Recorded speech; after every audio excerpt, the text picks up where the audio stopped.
그러니까 안녕하십니까. 안녕하십니까. 아유, 저도 지금 금방 일하다 보니까 저도 지금 댕성댕성한데 감기 조금 기운이 있으시죠? 아유, 감기 이거 날씨 좋은데 코감기 걸려가지고 며칠 지금 고생하고 있습니다. 역시 젊으니까 쌩쌩하네요. 예. 저는 윤석열 정부가 투쟁을 하기 때문에 앞둘 시간이 없습니다. 저는. 예. 저희도 워낙 지금 일주일에 한 번씩 지금 방송 오는 셈인데 왜냐하면 여기서는 정보가 굉장히 많고 또 뭐냐 여기 보면 에너지를 제가 얻고요. 그러다 보니까 네. 우리 타이틀을 얘기했나요? 고석준의 정치 뒷담화. 예, 이제 본격적으로 본방송 시작하기 전에 아니 이건 이 방송은 고석준이가 주인공인가요? 아니 문경과 고석준이 함께하는 거죠. 원래 이름을 그렇게 지었지만 그렇게 우리 지었습니까? 문경호 의원님 같은 경우는 전문 게스트, 정치, 전문 패널. 정치, 경제 고맙습니다. 패널로 참여한 겁니다. 예. 네, 이번 방송국 같은 경우는 어쨌든 간에 지금 우리가 기계 삼겹살부터 시작해갖고 버럭 사건을 다루다 보니까 오영훈 지사님 일부러 우리가 공격하려고 하는 건 아니거든요. 그러다 보는데 어쨌든 이제 4년 임기 중에 반은 돌았기 때문에 이제는 그 자신의 공약에 대한 성과가 이제 도출되고 성과가 나타나기 시작해야 되는데 이 전문 이 경영 컨설턴트, 정치 컨설턴트 우리 지금 방송에서 맡고 계시는데 그 오영훈 지사께서 2년간의 성과 어떻게 보시는지. 아무래도 이제 전직 도지사들하고 우선은 좀 네. 비교를 좀 해봐야 될 것 네, 같아요. 네. 가까운 우리 원희룡 도지사하고 좀 비교를 해보면은 네. 오영훈 도지사는 아무래도 도의원 2번 했고 그 다음에 국회의원까지 한 경험이 있지 않습니까? 그래서 좀 이 새롭게 추진하고 있는 핵심 공약 사업들이 보면은 좀 미래지향형 사업을 많이 추진하고 있는 것 같아요. 미래 먹거리요. 네, 미래 먹거리로. 아무래도 지금 관광 산업이라든가 1차 산업이 좀 위축되기 때문에 새로운 미래 먹거리 산업을 찾아야 되는데 그 대안으로 미래 산업 쪽에 오영훈 도지사가 많이 추진하고 있는 것 같고요. 그거 말씀드리기 전에 우선 그 원지사하고 좀 비교를 해보면은 원희룡 지사는 보면은 그 주민들하고 도의회 그때 제가 도의원 했지만은 소통이 좀 부족했어요. 소통이 좀 부족했는데 오영훈 도지사도 그래도 이렇게 보면은 소통은 좀 제대로 좀 하고 있다. 일례로 살펴보면은 제가 전번에 한번 도의회 갈 일이 있어가지고 한번 가보니까 옛날에 원지사 있을 때는 그 앞에 천막들 막 설치하고 막 그냥 불법으로 막 그렇게 했었거든요. 근데 이번에 제가 가보니까 현수막은 좀 있던데 천막은 없더라고요. 그런 걸로 봐서는 소통이 잘 되고 있지 않냐 그렇게 판단할 수 있고요. 두 번째는 원희룡 지사 있을 때는 어떤 사업을 할 때 주민들 눈치를 너무 많이 봤어요. 그러니까 주민들 합의가 안 되면은 일체 사업을 하지 못했었습니다. 그런 경향이 많았었고 주민들 동의를 받고 하라 그렇게 얘기하는 경우가 많았거든요. 근데 오영훈 도지사는 저기 미래 먹거리 산업 이제 추진하고 있는데 이거는 뭐 어쨌든 우리 도민의 삶을 좋게 만들려고 하는 사업들이기 때문에 이 사업들이 잘 됐으면 좋겠다는 생각이 들고요. 그 미래 먹거리형 사업 좀 몇 개지 주요 포인트. 예, 주요 핵심 그 사업들 보면은 첫 번째로 보면은 그 우주 산업. 예, 이번에 기공식 갔지 않았습니까? 그 한화 제주 우주 센터 이렇게 했는데 아무래도 이제 우주 산업이 이제 되게 되면은 여러 가지 그 고용 창출도 될 것 같고 그 다음에 우리 기업들을 많이 제도에 유치하려고 하는데 그 한화에서 그 만들고 있는 우주 산업뿐만이 아니고 그와 관련된 그 회사들이 많이 제주도에 유치할 수 있지 않겠느냐 그렇게 보고 있습니다. 그걸 통해 가지고 이제 제주도 고용 창출도 될 수 있고 뭐 중장기 과제 사업들이 상당히 많은 것 같아요. 보면은 도민의 지금 가장 어려운 게 중산층과 서민의 삶인데 그 부분에 조금 미약한 점은 있는 것 같아요. 근데 이제 이 미래 산업들이 한 가지 조금 좀 기간을 두고 오랜 기간 중장기적으로 해야 되는 사업들이고 이 단발령으로 끝나는 사업들이 아니거든요. 예산도 많이 투입해야 되고 중장기적으로 이렇게 끌고 가야 되는 사업들이 많습니다. 그래서 단발령으로 이렇게 하려고 하는 사업들은 아니고요. 그 다음에 아까 우주산업 얘기했지만 그 다음에 이제 15분 도시 이건 참 최근에 논란이 화두가 되고 많긴 있는 하지만, 15분 도시 그 사업도 지금 추진하고 있는데 이 15분 도시에 대해서는 어쨌든 그 도민들 사이에 조금 이해도가 좀 부족한 게 많은 것 같아요. 근데 공무원들도 이해를 못하는 것 같아요. 보니까 이거를 15분 도시에 대해서 확실히 추진하려고 하는 이유가 무엇인지 그 다음에 이 15분 도시가 사업이 되면은 도민들한테 어떤 영향을 줄 것인지 이런 걸 분명하게 메시지를 도민들한테 전달하고 홍보를 한 다음에 추진을 해야 될 것 같아요. 지금 뭐 추진하고 있지만 4개 지역 지금 15분 지역으로 지금 정해가지고 지금 하려고 하고 있고 이게 잘 되면은 30개 권역으로 이제 확대한다는 도에서 지금 방침이 그런데 15분 도시 이게 또 15분에 국한될 게 아니고 뭐 20분에 할 수도 있고요. 20분 도시가 될 수도 있고 그렇다고 30분을 넘으면 되지 않을 것 같아요. 이 주요 핵심이 뭐냐 하면은 좌우자는 이 15분 내에 자동차를 이용하지 않고 걸어서 이제 생활형 공공 서비스를 이용하겠다는 거 아니겠습니까? 핵심 포인트가. 그러다 보니까 그거 관련된 기반 시설이라든가 인프라라든가 이런 게 모두 갖춰져야 하기 때문에 그러니까 인프라가 가장 크죠. 이게 특히 이 돈까지는 괜찮은데 읍면으로 가면 이게 안 되는 이유가 곳곳에 너무 많이 떨어져 있어갖고 그렇죠. 공간이. 그러니까 오로지 이걸 일각에서는 이렇게 도시형 15분 뭐 이런 식으로. 그러니까 이게 프랑스에서 먼저 시행이 됐는데 도시에서는 15분 도시가 좀 적합한 제도라고 볼 수 있지만 우리 지금 제도 같은 경우는 농촌 지역에서는 이게 과연 15분 도시가 될 수 있겠는지 이거는 조금 의문시하는 사람들이 많아요. 그래서 저기 에월롭하고 표선 쪽에 지금 시범 사업으로 지금 하고 있지 않습니까? 그대는 워낙 활성화되고 있으니까. 우선 거기 결과 보면서 이걸 확대해야 될 거. 국장님 생각은 어떻습니까? 엊그저께 그 언론 인터뷰에 보니까 그 15분 도시의 창업자이신 그 이름은 모르겠는데 그분하고 지사님하고 무슨 토론을 프랑스 학자님? 학자님. 예, 가장 중요한 것은 문경은 의원님 말씀했듯이 15분 도시의 타당성이나 효용성은 다 검증은 된 것 같은데 과연 제주도 현실에 맞는가 이 부분을 지적하는 것 같아요. 그 부분에 대해서는 15분 도시라는 게 개념 정립도 어렵고 그게 가장 힘든 것 같아요. 15분 도시 뭐 우주 산업하면 이제 기본적으로 대부분 이제 대중들이 알 수 있는 영역이잖아요. 아 우주 발사대 뭐 항공우주 산업 기획했다면.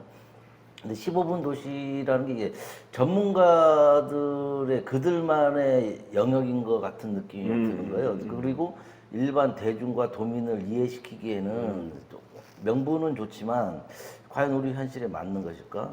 재정 투입에 있어서 가장 중요한 도민의 삶과 직결되어 있을까? 이 부분에서는 약간 의문이 많은 것 같아요. 어쨌든 이 15분 도시도 전국에서 최초로 지금 시행하는 사업이기 때문에 좀 생소한 면이 없지 않아 있을 겁니다. 그래서 도에서는 우선적으로 도민들한테 15분 도시가 과연 어떤 사업이고 제도인지 홍보하는 것도 상당히 중요한 게 아닌가 그런 생각을 지금 하고 있거든요. 네. 그다음에 또 그 다음에 이제 그 UAM. 이거 우리 여러 번 다뤘습니다. UAM 버럭 사건. 이것도 2026년도에 지금 시행을 목표로 해가지고 지금 추진하고 있는데 우선은 이게 관광용으로 한다는 얘기를 들었거든요. 그래서 이것도 보면은 획기적인 사업이죠.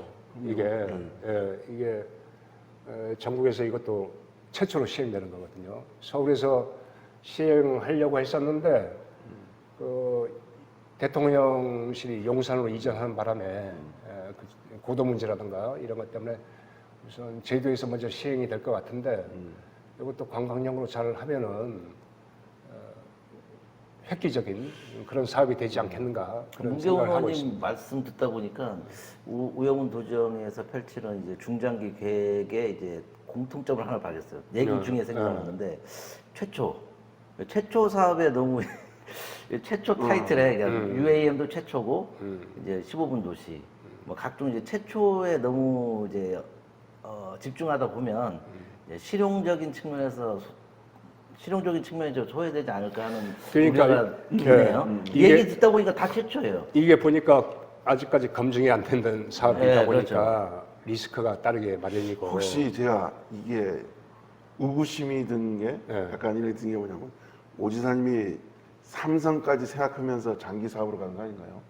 아니 그러니까 제가 보니까요 그동안 이제 제주도 하면은 1차 산업 그다음에 관광 산업을 이렇게 했었는데 저도 이제 도의원 하면서 느꼈던 바가 관광 산업이 거의 지금 상당히 위축되고 있고 지금 봐도 알 수 있는 게 2019년도에 비해서 지금 관광객 수가 200만 명이 줄어들었어요. 그다음에 엔저라든가 여러 가지 현상 때문에 내국인 관광객들은 계속 줄어가고 있거든요.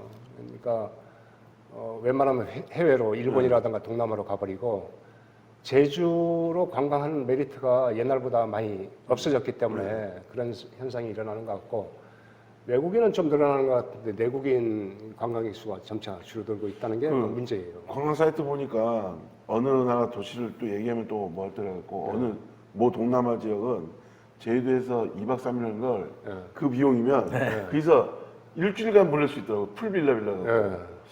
그래 보니까 제주도 단가가 너무 어쨌든 제주 오는 분들은 편안하게 즐기려고 오는데 그 시간 가성비를 효율성을 보거든요. 이 부분에서 좀 제고해 봐야 될. 또 이 부분에서도 또 저는 편파 방송을 지향하는 사람 아닙니까? 이 맞습니다. 고물가를 만든 장본인은 뒷짐지어 있고 이 고물가를 만드는 윤석열 정부 때문에 지금 오영훈 도정이 어려움을 겪고 있는데 참 안타깝습니다. 언제 나온가 했습니다. 후한무치 기괴한 정권. 예. 아유 그좀잘 받쳐줘야 그리고 우리 이제 오영훈 도정이니까요. 우리나라 최초로 지금 그린 수소 상용화에 성공해가지고 저기 행원에 지금 3.3 메가와트 그린 수소 생산 설비를 구축을 했거든요. 그래가지고 지금 함덕 수소 충전소가 있는데 수소 버스가 지금 운행이 되고 있습니다. 네. 함덕하고 한라수목원 삽대가 지금 운영이 되고 있고 그다음 이번에 추경에 용역비가 통과됐죠. 예. 수소 트램. 네, 진통 끝에 어저께 통과됐더라고요. 오늘 아침 기사 그것도 보니까. 보니까 이제 용역 결과 나와 봐야 알겠지만은 도에서 생각하는 것은 공항에서 신제주 구간, 그 다음에 신제주에서 공항에서 저 어디입니까? 저 항만 거기까지 이렇게 연결하는 수소 트램을 지금 하려고 하는데 이것도 잘 되면은 괜찮은 사업이다. 저는 그렇게 생각하고 있습니다. 그 외에 뭐 특별한 그 외에 우선 미래산업은 뭐 이 정도로 제가 말씀을 드리고요.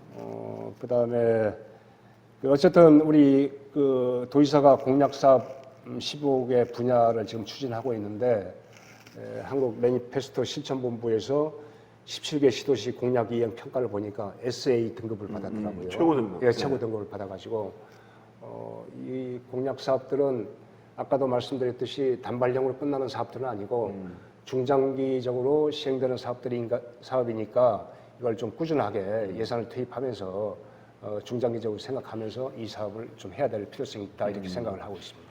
보면은 뭐 과거 지사님은 뭐 비판하는 건 아닌데 과거 지사님 보면 단발성으로 얘기하는 게 꽤 있었거든요.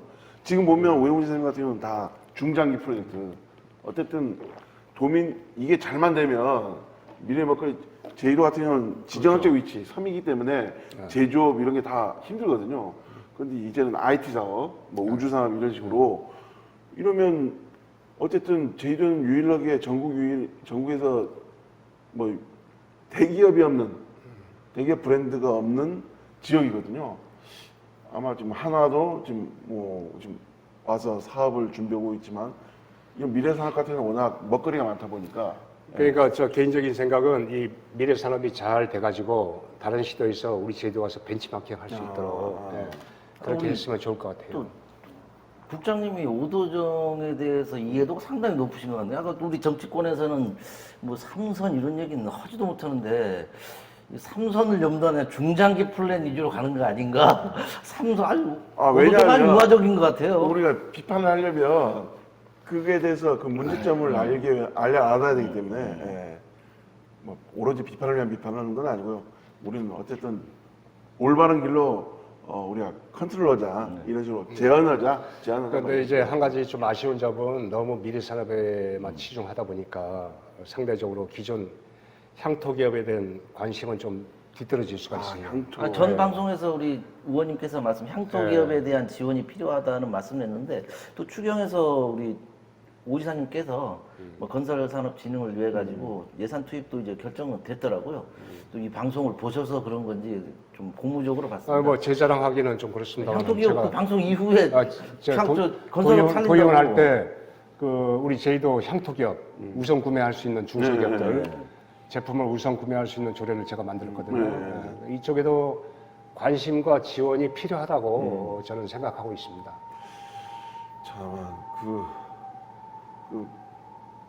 제가 질문할게요. 또 추경 이제 통과되면서 의원님한테 궁금한 또 한 가지 말씀드릴 수 있는 게 이게 뭐 도지사 혼자 뭐 다 뛰어다닌다고 외국 출장도 뭐 여러 번 다니고 막 그렇게 하는데 도지사가 혼자 다 해가지고 될 수 있는 사업들은 아니고 이 좀 실국장 책임제를 좀 만들어가지고 실국장들도 뭐 도지사 눈치만 볼 게 아니고 실국장 책임제를 만들어가지고 실국장들이 좀 그 지방회계도 좀 하고 좀 그런 역할들을 좀 했으면 권한도 좋을 것 같아요. 주고 책임을 지게끔. 또 고석준의 정치 뒷담 아닙니까? 또 네. 해외 출장 말씀하시는데 지사님께서 실국장 책임제도 뭐냐면 지사님의 업무량이 좀 과중된 거 아닌가? 저도 그리고 5.18 때문에 광주에 갈 일이 있었는데 우연치 않게 그냥 숙소에서 봤어요. 한 10시 넘어서 들어오시더라고요, 지사님께서. 여기저기 사람 만나고. 그래서 언론 기사 보면은 그 전날 보면 뭐 캄보디아 뭐 총리 뭐 그쪽 만나고 외국 중국 만나고 와 이거 진짜 체력적으로 되게 힘드시겠다 이런 생각이 들더라고요. 이런 대목에서는 오 지사님께서 좀 고충이 많다라는 느낌. 그 일환으로 책임 국장제가 그렇죠. 반드시 필요하지 않은가. 도지사 업무 과중이 좀 많은 것 같아요. 도지사 혼자 하기에는 현안 사업들이 너무 많아요. 이게 혼자 하기는 너무 많으니까. 저도 광주에서 5.18 때문에 전날 갔다가 숙소에 들어가려고 했는데 갑자기 누가 너 어떻게 하냐고 차에서 누가 내리는 거예요. 지사님. 그 실국장들이 잘 받쳐줘야 되고 그 다음에 행정시장들도 중요하죠. 자, 우리 오영훈 지사님 2년간의 성과 아주 긍정적으로 평가하시고 또 오영훈 지사님 굉장히 뭐 많이 해외 그런 게 뭐 놀러 가는 게 아니고 다 제주의 발전을 그렇죠. 위해서 하는 거기 때문에 저 목격담 얘기해주고. 충분히 이해가 되고 그 다음에 근데 비계 삼겹살 이거는 오영훈 지사님의 실수가 아니고 측근들 보고 오는 분들의 잘못인 것 같아요. 저희도 그거는 뭐 그 부분 제가 추정한 거잖아요. 아니요, 사실은 아닐 수도 있어요. 확인해 보니까 맞아요? 그럴 가능성이 높다는 얘기를 들어갔고 하여튼간에 오영훈 지사님 워낙 바쁘다 보니까 일일이 그 한 사안 가지고 볼 수 그렇죠. 없다 보니까 보고를 잘 해줍사 그 얘기고 아까 전에 그 국장실장 책임제. 책임제. 이건 꼭 필요하다고. 이제 뭐 생각합니다. 질책을 떠나서 대안적 요소를 그럼요. 얘기해주는 문경원 의원님이 계셔서 그런 건 참 좋은 것 같아요. 비판만 하는 게 아니고 독자들이 제안을 봤을 때도 시도하는 제가 도의원 하면서 느꼈던 게 실국장들이 보면은 그 주어진 문제들만 해결하려고 하고 좀 창의적인 사고가 조금 부족하다는 물론 열심히 하는 분들도 많지만 그런 게 좀 부족하다. 도의사 지시상만 이행하려고 하지 말고 책임을 갖고 제주도 발전을 위해서 좀 더 뛰어야 되지 않겠나. 그런 생각을 하고 있습니다. 도에서는 실국장 책임제가 있다면 이제 시에서는 시장 책임제로 가야 돼.